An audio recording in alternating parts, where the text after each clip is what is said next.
السلام عليكم ورحمة الله تعالى وبركاته، كيفكم وكيف أحوالكم؟ يا رب تكونوا بخير بصحة جيدة وفي أحسن الأحوال وأفضلها، ومرحبا بكم في قناة مطبخ أم شفاء. يلا مع بعض اليوم نحضروا تحلية رمضانية بامتياز غنية بالشوكولا، تجي على شكل طبقات. قوامها رائع، بنينة، بدون بسكويت بدون فرينة. طريقة تحضيرها بسيطة، ولكن فقط لازم تتبعوا الخطوات خطوة بخطوة حتى تنجح لكم وتجيكم رائعة، ولازم تلتزموا بالخطوات خطوة بخطوة، وإن شاء الله تنجح لنا. هكذا نقدموها في السهرة الرمضانية ونستمتعوا بهذا الذوق والمذاق الرائع. قوامها يجي طري وخفيف وتجي لذيذة لذيذة وغنية بالشوكولا. ما نطولش عليكم، نبداو بطريقة التحضير والمقادير.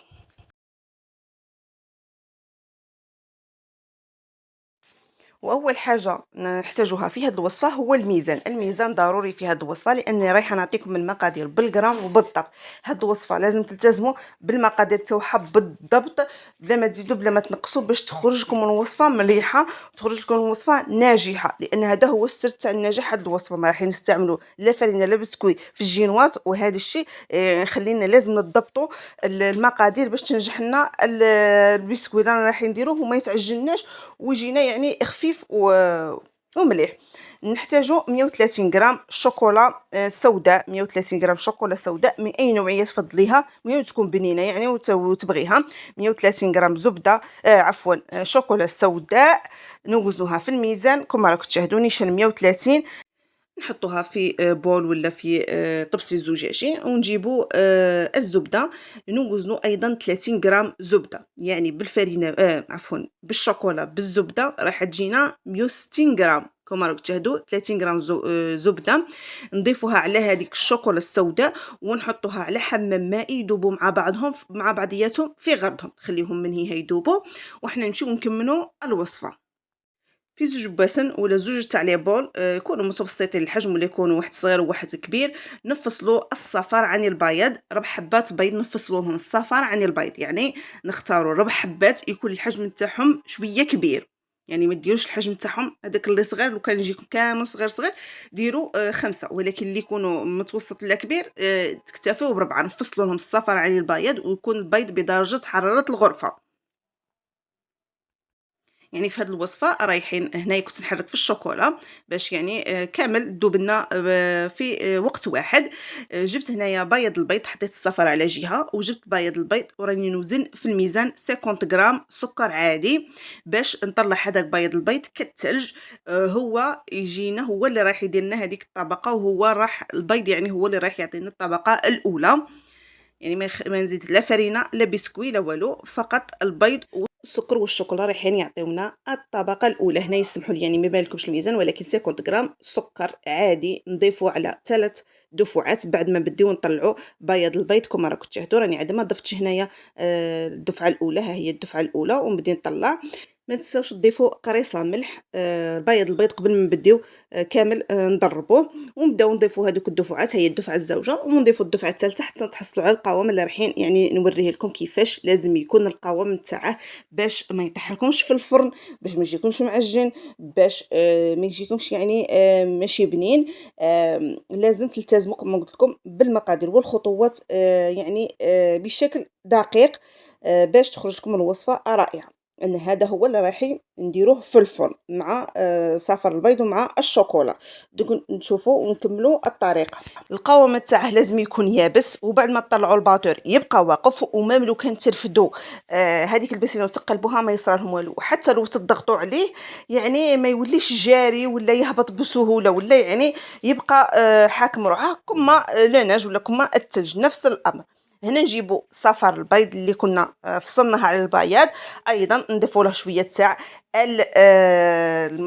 الفانيلا ونضربوه حتى يبقى لنا اللون تاعه اصفر مائل للابيض، حتى هو يعني لازم نضربوه وندخلوا له الهواء باش ما يهبطلناش هذاك بياض البيض كالثلج رانا مطلعينه. كما راكم تشاهدوا نضربوه مليح مليح حتى يولي لنا اللون تاعه اصفر مائل للابيض ويتضاعف الحجم تاعه.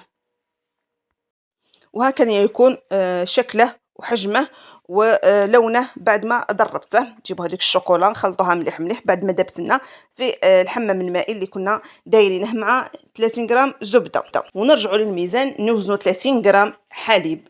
30 غرام حليب يكون درجة حرارة الغرفة، نضيفوا عليه هذيك الشوكولا ونخلطوا مليح مليح هذيك الشوكولا مع الحليب مع هذيك الزبدة أيضا اللي ذوبناهم مع بعض حتى نتحصلوا على هذا القوام الناعم والخفيف.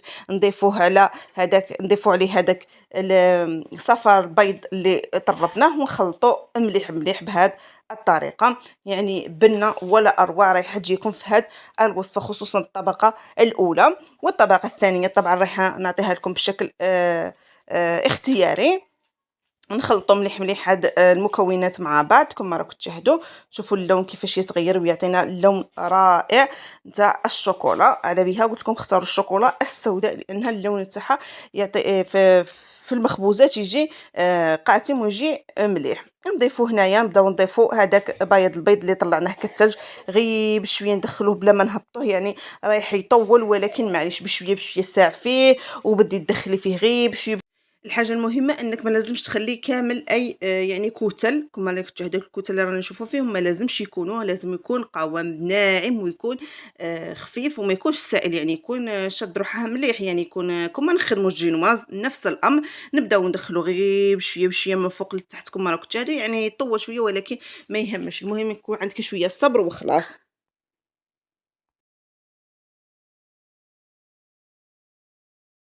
وبعد ما يوجد الخليط تاعنا نجيبو صينيه تكون الحجم تاعها 20 على 30 سنتيم، نحطو فيها الخليط، نكونوا فرشينها بابي كويسون ضروري، والفرن ايضا شاعل ربع ساعه من قبل.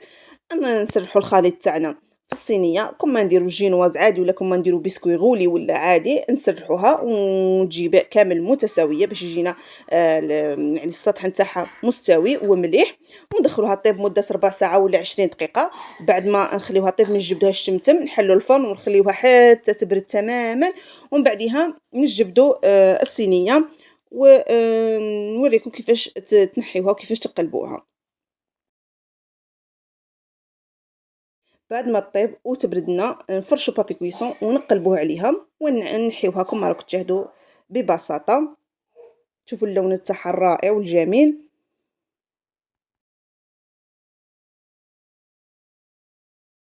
انا هنا قصيت لها الجوانب تاعها باش تجي يعني بشكل يعني متساوي ويجي يعني شكلها جميل، وتساعدني بعدها باش نقصها ونديرها على شكل طبقات.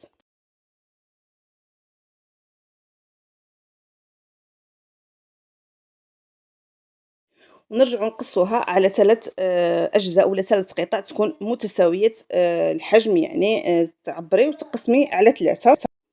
هنا بعد ما قصيتها يعني 3 طبقات كيف كيف، طلعت كاس شونتيي مع 100 غرام زبدة شوكولا سوداء، عفوا شوكولا سوداء كنت ذوبتها في حمام مائي وطلعتها مع الشونتيي مع يعني نصف كاس ما، كاس شونتيي و100 غرام شوكولا سوداء ذوبتها في حمام مائي، ودرت طبقات كما راكم تشاهدوا وخليتها تريح حوالي 6 ساعات ولا ليلة كاملة. طبعا هادو ولا على بالكم هادوك ولادي، يعني كي درتها في الثلاجة بقاو بصباحهم يحفروا يحفروا يحفروا حتى داروا لي تما هذاك المنحنى الصخري.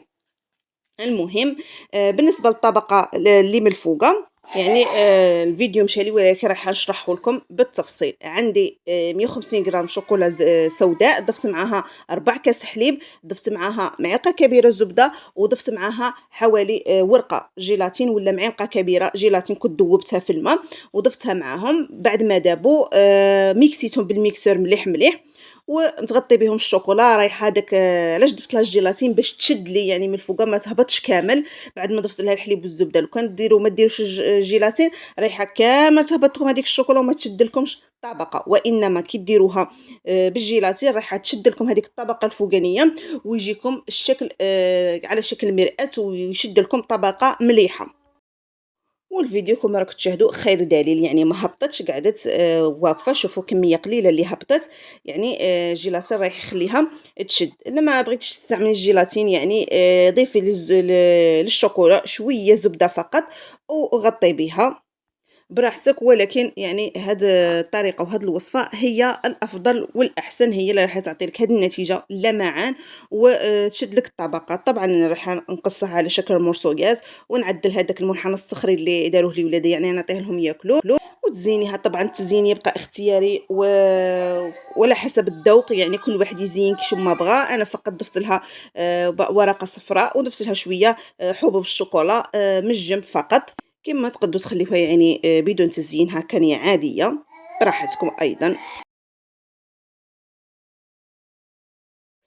وكان هذا هو شكلها النهائي. نتمنى الفيديو ينال اعجابكم والوصفه تنال ايضا اعجابكم، ونتمنى ما نكونش طولت عليكم يعني في الشرح، بغيت نشرح لكم مليح مليح يعني باش تستفادوا وتطبقوا الخطوات والوصفات مليحه. الا وصلتي لنهايه الفيديو ما كنتيش مشتركه في القناه، ما عليكم الا تشتركوا في القناه وتفعلوا جرس التنبيهات وتخليوا لنا لايك، وتخليوا لنا ايضا رايكم استفساراتكم في التعليقات. وبالصحه والعافيه، والسلام عليكم ورحمه الله تعالى وبركاته.